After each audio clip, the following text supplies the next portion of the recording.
இப்பொழுது கலை உலகிலே ஜொலிக்கின்ற முன்னணி நட்சத்திரங்களில் ஒருவரான சகோதரர் நடிகர் விஜய் அவர்கள் பொதுவாழ்வுக்கு வந்திருக்கிறார்.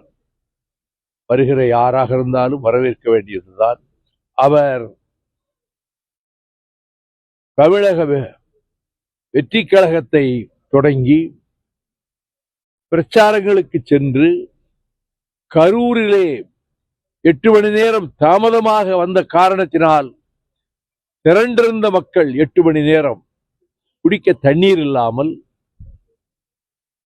மயக்கமுற்று கீழே விழுந்து மடிந்தவர்கள், பச்சை குழந்தைகள் நெறிபட்டு மடிந்தவர்கள் என்று 41 பேர் உயிர் பலியாகக்கூடிய ஒரு துயரம் நிகழ்ந்தது. இன்று விமான நிலையத்திலே பத்திரிகையாளர்களை சந்தித்த போது அதைத்தான் சொன்னேன். அவருக்கு அனுபவம் இல்லை, ஒரு நிகழ்ச்சிகளை நடத்திய அனுபவம், அதுதான் காரணம். அவர் கொஞ்சம் அதை அதிர்ச்சி அடைந்தவராக சென்னை திரும்பி போய்விட்டார்.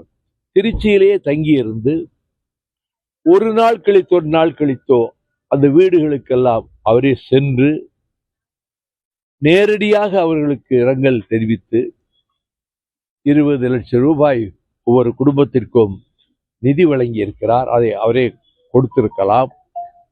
அதை நான் குற்றமாக சொல்லவில்லை, அனுபவம் இல்லை.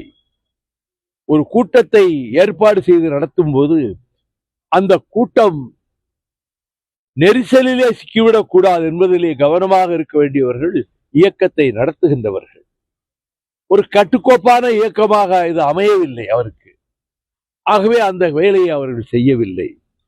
இத்தனை மணி நேரம் காத்திருக்கார்களே, குடிக்க இத்தனை பேருக்கு தண்ணீர் கொடுக்க வேண்டுமே என்று யோசித்திருக்க வேண்டும்.